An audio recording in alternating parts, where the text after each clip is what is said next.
Otro ejemplo.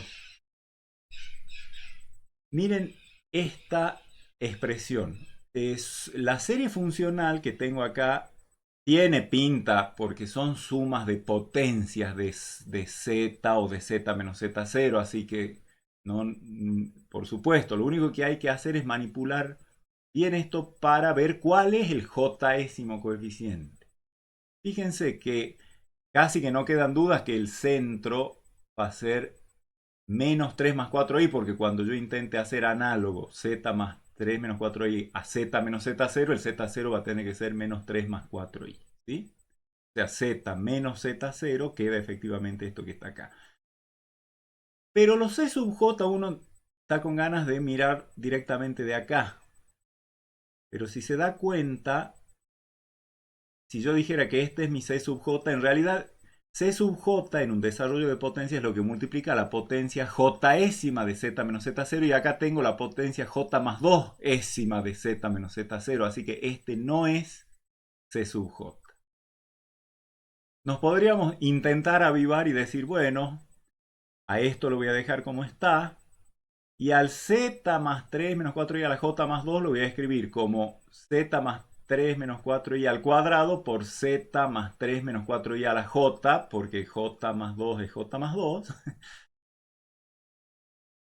Y uno dice, bueno, querías potencia jésima de z menos z0, acá la tenés, entonces acá tenés tu c sub j. No, porque c sub j, o sea, no puede ser eso, porque c sub j no puede depender de la variable. Eso es, digamos, el mayor sentido de este ejemplo que les estoy dando, es mostrarle que no alcanza con ver una partecita, hay que ver integralmente todo. Y si el c sub j para cada j ya es un número complejo, no una función compleja, ¿de acuerdo? Entonces, ¿cómo se hace la manipulación?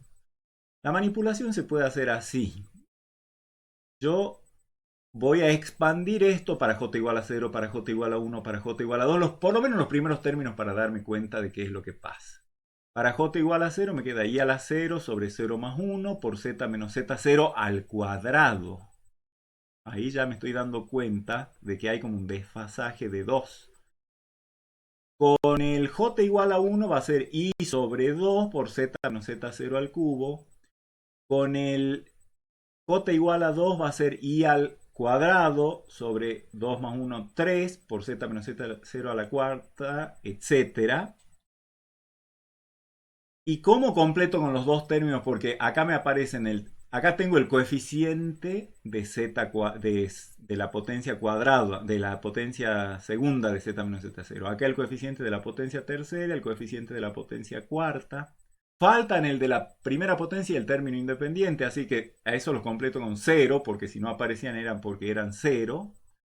A los otros los dejo como estaba.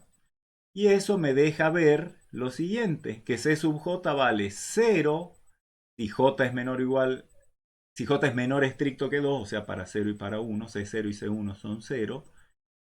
Y cuánto vale el c sub j, que vendría a ser el término, el coeficiente que multiplica a z menos z0 a la j al cuadrado, sería i a la 0 sobre 1, o sea, podría ser i a la j menos 2 sobre j menos 1. Efectivamente, si aplico esta fórmula para todos los j mayor o igual a 2, por ejemplo, para 4, i a la 4 menos 2, 2 sobre i sobre 4 menos 1, 3. Efectivamente es el coeficiente que multiplica a z menos z0 a la cuarta. Muchas veces uno adivina un poquito gracias a expandir los primeros términos y ver qué pasa, pero se puede mecanizar esto, por supuesto. Ustedes seguramente están familiarizados con los cambios de variables en los índices, con los cambios de variables en la sumatoria. Si yo tengo suma con límite inferior m y límite inferior n, todo en el campo de los enteros, obviamente los índices moviéndose en enteros,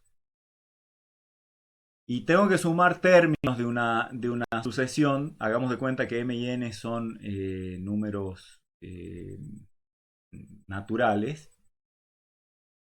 Puedo incrementar los subíndices una cierta cantidad c a condición de decrementar el subíndice adentro en el término general de la suma. Es decir, puedo transformar a esta suma como suma desde j igual a m más c, es decir, sumo c en el límite inferior de la suma, sumo c en el límite superior y resto c cada vez que aparezca j en el término general de la suma. ¿Sí? Por ejemplo, para c igual a 0 queda exactamente así como está. Pero si quiero, o sea, si expando esto, esto me queda zm más zm más 1 y así hasta zn. Y si expando esto, también me queda el primer término, por ejemplo, cuando j sea igual a m más c, va a ser z sub m más c menos c, o sea, z sub m y va a llegar hasta z sub n. Es una cosa que hay que acordarse, nada más que si sumo algo en los límites de la suma, lo tengo que restar en el interior, en el término general cada vez que aparece j. Y si resto, lo tengo que sumar. En total, que para cualquier c entero se tiene esta bonita propiedad. Y en particular, si por ejemplo el límite superior de la suma fuera infinito, bueno, infinito más c no le va a hacer nada, va a seguir siendo infinito. Entonces con eso, fíjense, esta suma que tengo acá, en general, si yo quiero apuntarla a que me muestre el coeficiente de z menos z0 a la j, acá veo que está j más 2, entonces podría restar 2 adentro, que equivaldría a sumar 2 en los límites. O sea, sumo 2 a 0, sumo 2 a infinito, sigue quedando infinito. Y acá va a quedar i a la j menos 2, o sea, cada vez que aparezca j, descuento 2. Porque eso me va a permitir que acá me quede a la j. Entonces, sobre j menos 2 más 1, que es j menos 1, por z menos z0 a la j. Efectivamente, esto casi me está mostrando que para j igual a 0 y para j igual a 1, al no estar acá, quiere decir que son coeficientes ceros. Y para z menos z0 a la j, para j mayor o igual que 2, es i a la j menos 2 sobre j menos 1. Mejor que nos hagamos cancheros con ese tipo de triquiñuelas algebraicas. Si yo tengo una serie de potencias, digamos, recuerden, una serie de potencias está definida por los coeficientes y el centro del desarrollo, ¿no es cierto? Entonces, ¿se acuerdan que hace un rato hemos dicho que para cada número complejo que a mí se me ocurra reemplazar en cuenta de la variable, yo voy a generar una serie numérica? Y si defino el límite del término general, que va a ser c sub j más 1 sobre c sub j, en realidad va a ser c sub j más 1 por, lo vamos a anotar acá de hecho, ¿no? ¿Quién es f sub j más 1?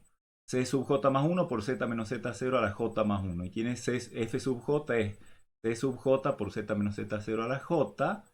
Y reemplazo y hago las cuentas algebraicas, me queda que esto, el r de z es igual al módulo de z menos z0, porque acá se van a cancelar los j y va a quedar z menos z0, que como no depende de j, lo voy a poder sacar afuera del límite, por el límite del módulo de c sub j más 1 sobre c sub j. Y si aplico el criterio del cociente, entonces la serie converge absolutamente cuando este r de z es menor que 1. Es lo que hemos dicho hace un rato. Y eso me llevaría a que el módulo de z menos z0 sea menor que 1 sobre el límite de c sub j más 1 sobre c sub j en módulo, que sería lo mismo que el módulo de c sub j sobre c sub j más 1. ¿Sí? O sea, es plantear esto menor que 1, despejar módulo de z menos z0. Eso quiere decir que la serie converge en el interior de un círculo con centro z0 y radio igual a este límite. ¿De acuerdo? Ese círculo es lo que se conoce con el nombre de círculo de convergencia de la serie. En las series de números reales había un intervalo de convergencia como un entorno. Bueno, acá la idea de los entornos es la misma, nada más que es un círculo. En el plano complejo es un círculo. Entonces, toda serie de potencias converge en el interior de su círculo de convergencia. ¿Qué radio tiene el círculo de convergencia? Hay que tomar el coeficiente C sub j y hacer el módulo de C sub j sobre C sub j más 1 y tomar límite de ese módulo cuando j tiende a infinito. Eso me va a dar un número que podría ser, bueno, se llama radio de convergencia de la serie, podría dar 0, podría dar un número real o podría ser infinito. Si diera 0, es porque la serie converge. Seguro que cualquier serie de potencias converge y es trivial ver. Converge seguro en Z0. Cualquier serie de potencias converge al menos cuando reemplazo a Z por Z0 porque esto me queda 0 y esa suma infinita es suma de digamos, puros ceros. Va a quedar solamente el C sub 0, ¿sí? Pero lo que interesa es que va a ser una serie convergente y por lo tanto, pero si el R es igual a 0, el único punto en el que la serie de potencias converge es en el propio centro de la región de convergencia. Si el R es infinito, quiere decir que la serie converge en todo el plano complejo. Y si R es un número real positivo, que es la última alternativa que nos falta, la serie converge obviamente en el círculo de convergencia. ¿Cuál es? Es un entorno, como es en el interior del círculo, es justamente el entorno con centro Z0 y radio R. ¿De acuerdo? Tenemos que desarrollar unas cuantas propiedades que son bastante fáciles para las series de potencia. Supongamos que una serie, esta es importante, supongamos que yo tengo una serie de potencias que cuando reemplazo a Z por algún complejo Z1 me queda una serie convergente. Si yo tomo cualquier número real positivo que sea menor estricto que la diferencia entre que el módulo entre Z1 y Z0 y hago de sub R a el conjunto de los complejos que están a distancia menor o igual que R de Z0, entonces la serie converge uniformemente en D sub R. Y además la convergencia es absoluta para cualquier Z en S de sub R. Vamos a ver en un dibujo qué es lo que estamos diciendo. Estamos diciendo que si tomamos, digamos que yo tengo la serie,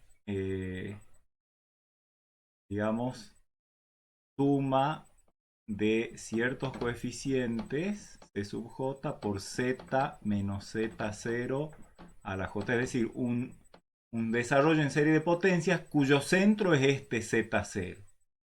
Y por alguna razón logro averiguar que cuando reemplazo a la variable z por z1, digamos este complejo que está acá, lo que queda es una serie numérica convergente. Lo que dice este resultado es que si tomamos cualquier círculo con centro Z0 y radio R minúscula, digamos acá el R minúscula sería este, que el R minúscula sea menor estricto que la distancia entre Z0 y Z1. O sea, podría haber sido todavía mucho más grande el círculo que acabo de trazar. Pero lo que dice el resultado es que si yo le llamo D sub R a la circunferencia con centro Z0 y radio R y su interior, entonces esta serie funcional de potencias va a converger uniformemente en D sub R. Y aparte, si elijo cualquier numerito de acá y lo reemplazo para la serie numérica, esa serie numérica converge absolutamente. Todo eso es lo que dice este teorema que vamos a proceder ahora a demostrar, por supuesto. Y no es difícil, ¿por qué? Porque tenemos el querido criterio de Weierstrass. Bueno, obviamente si Z1 es igual a Z0, acá obviamente que Z0 es uno de los complejos en los cuales la serie converge. Entonces me pregunto, ¿debe ser esto cierto? Y es trivialmente cierto porque cuando vaya a elegir un R menor que 0, porque ahí va a quedar Z1 menos Z0 igual a 0, módulo de 0, 0. No hay R's menores que 0, así que trivialmente se cumple esto. Así que vamos al caso más interesante, que es el que he dibujado recién en el pizarrón. Si Z1 no es Z0, le vamos a llamar P a el radio SR que tomé sobre el módulo de Z1 menos Z0, que como hemos elegido R menor que Z1 menos Z0, el P va a ser mayor que 0 y menor que 1. Y por lo tanto, ya se estarán dando cuenta de que cuando me cruce con alguna serie geométrica de razón P, seguro que va a converger. Entonces, por hipótesis, la serie numérica converge cuando reemplazo a z por z1. Y por lo tanto, esa serie numérica converge. Si converge, su término general tiene que tender a cero, propiedad general, condición necesaria de convergencia de una serie numérica. Y de hecho converge a cero. Y eso, con el solo hecho de que esta sucesión numérica tenga límite cero, es decir, su límite existe, tiene que ser una sucesión acotada. O sea, la sucesión formada por los términos generales estas, o sea, z1 y z0 son dos números complejos, c sub j es un número complejo. Esto es una sucesión numérica acotada, por lo tanto existe algún m real positivo tal que los términos de la sucesión son todos en módulo menores o iguales que m. Por lo tanto, si yo tomo cualquier z en d sub r que está definido con esta condición, estar a distancia de z0 menor o igual que r, quiere decir que para todo j mayor o igual que 0 se cumple, fíjense, esto es cálculo algebraico, módulo de c sub j por z menos z0 a la j es igual a módulo de c sub j por módulo de z menos z0 a la j. Pero voy a multiplicar y dividir por módulo de z1 menos z0 a la j. Si distribuyo y cancelo, tengo exactamente esto. Pero los asocio así porque esto es menor o igual que el c sub j es menor o igual que m en módulo. Perdón, el módulo de c sub j por el módulo de z1 menos z0 a la j. Todo eso es menor o igual que m. Y esto, el módulo de z menos z0 sobre z1 menos z0 a la j, si distribuyo me queda módulo de z menos z0 a la j, que es menor o igual que r a la j, y abajo módulo de z1 menos z0 a la j. Total, todo esto es menor o igual que m, o sea, entre este y el último son menor o iguales que m. Y esto es menor estricto en realidad que r sobre z1 menos z0 a la j. O sea, que p, m por p a la j. Así que lo llamo a eso m sub j. Me pregunto si la serie de los m sub j, o sea, suma de los m sub j converge. Sí, porque el m puede salir afuera de la suma y el p es una constante menor que 1, así que la suma de los m sub j, como les digo, es convergente porque el módulo de p es menor que 1 y por lo tanto se cumplen las condiciones del criterio de Weierstrass. O sea, esta tiene todas sus funciones acotadas por un m, el módulo de cada función está acotado por m sub j, donde la suma de los m sub j converge, así que por criterio de Weierstrass, esta converge absoluta y uniformemente en d sub r. Y ahora nos preguntamos, ¿qué tipo de funciones en las regiones de convergencia, qué tipos de funciones representan las series de potencias? ¿Qué características tienen? Veamos este teorema. Cualquier serie de potencias converge a una función f de z que es analítica en el interior de su círculo de convergencia. O sea, en otras palabras, las series de potencia en los lugares que convergen, que es en el interior de su círculo de convergencia, representan funciones analíticas. Y por lo tanto, tienen derivada. Y la derivada se calcula, ya se imaginarán, lo vamos a demostrar, pero se imaginarán todo el lío que hicimos para para hacer los intercambios. Acá tendría que derivar una suma infinita. Bueno, es la suma infinita de las derivadas que cuando voy a derivar este polinomio bajo el j y me queda un j menos 1 allá arriba. Eso para todo z en el interior del círculo de convergencia. ¿Cómo demostramos eso? Llamamos R al radio de convergencia, que ya sabemos, digamos, en todo caso, cómo se calcula el límite del módulo de C sub j sobre C sub j más 1. Y elijamos cualquier W en el interior del círculo de convergencia. Acá les muestro un dibujo. Fíjense, tengo el Z0 dentro del desarrollo de serie de potencias, R, el radio de convergencia, quiere decir que este es la frontera de la región de convergencia, converge la serie de potencia en todo punto del interior. Elegí W justamente un punto cualquiera allí en ese interior. Y con eso vamos a elegir R de manera tal que el R sea más grande que la distancia desde Z0 hasta W, pero más chico el R que el R mayúscula, de modo tal de, o sea, ¿qué es lo que quiero hacer? Elegir un radio, un círculo, que sin salirse del círculo de convergencia tenga centro en Z0 y contenga a W. Es decir, en el pizarrón sería el dibujito que vamos construyendo, sería más o menos elegir, lo vamos a dibujar con rojo, sería algo así más o menos.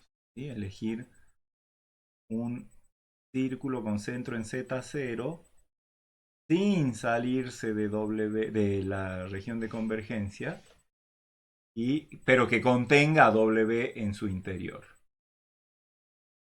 Fíjense que este círculo, el rojo que acabo de dibujar, va a tener radio R y el radio R es mayor que la distancia de W a Z0, cosa que hace que este círculo rojo contenga a W y a su vez menor que R como para que garantizarnos que no nos salimos, pero el R está intercalado y todavía me deja un margen, un bordecito afuera del círculo rojo que todavía está en la región de convergencia. Bueno, ahí adentro voy a elegir cualquier número, le voy a llamar Z1. ¿Sí? Tengan en cuenta esto para esto que viene de la demostración. Voy a volver a las diapositivas. Entonces elegí un R que cumple eso. Llamé de sub R a todos los complejos que están a distancia menor o igual que R de Z0. Es decir, el círculo rojo que acabo de dibujar y su interior. Eso es D sub R. Y elijamos Z1 tal que la distancia de Z1 a Z0 sea mayor que R y menor que R mayúscula, así en esa coronita que les acabo de decir, como el que acabo de dibujar en el pizarrón que teníamos hace un rato. Obviamente el Z1 está en la región de convergencia, por lo tanto la serie de potencias converge cuando reemplazo a la variable Z por Z1. Así que como eso converge, y aparte, el R es menor que el módulo de Z1 menos Z0, por lo que hemos demostrado recién, la serie de potencias converge uniformemente en D sub R. Y es el resultado que acabamos de demostrar recién. Cuando la serie converge en Z1 y tomo cualquier radio menor que la distancia de Z1 a Z0 y pienso en el respectivo círculo con su interior, hay convergencia uniforme de la serie de potencias. Entonces converge a alguna función f de z. Con lo cual, vamos a tener, como aparte tenemos que cada uno de los términos de la serie funcional es una función analítica porque es un polinomio en Z. Los polinomios son analíticos en todo el plano y por lo tanto también son analíticos en esta zona de sub R. La f de z, que es una serie funcional que converge uniformemente, o sea, es el límite de esta serie funcional con convergencia uniforme si todas estas son analíticas, suma infinita y convergencia uniforme garantizan que función límite también es analítica, en particular en el W, en todo D sub R, en particular en el W que acabamos de tomar, que está adentro de D sub R. ¿Y cuánto vale la fórmula de la derivada? Ya sabemos que se puede derivar término a término, porque tenemos convergencia uniforme. O sea, estamos aplicando aquel resultado que hemos demostrado hace un rato, así que como W es arbitrario, para cualquier W en el interior, fíjense que hemos tomado un W cualquiera en el interior, se cumplen todas las cosas que hemos dicho acá y el resultado queda demostrado. Si yo tengo una serie de potencias con un radio de convergencia R, f de z es la función límite a la que converge en este círculo de convergencia, que sabemos que es analítica por lo que acabamos de demostrar. Su derivada, como hemos dicho, se calcula por derivación término a término. Si hacemos cambios de variables para dejar clarito cuáles son los coeficientes, podría sumar, podría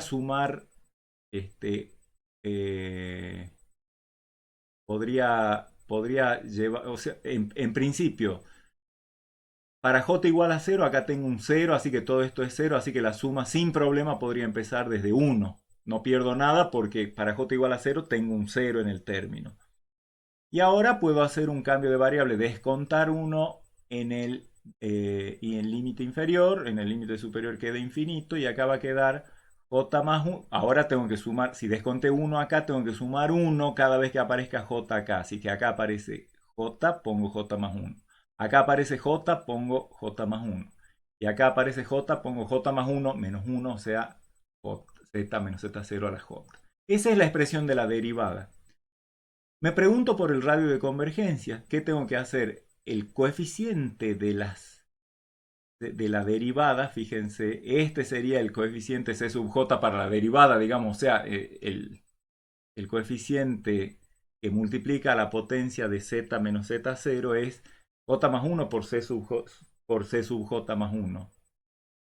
¿Y cuál es el radio de convergencia? ¿Se acuerdan que tengo que hacer el límite cuando j tiende a infinito de esto, j más 1, c sub j más 1, dividido j más 2, c sub j más 2, ¿sí?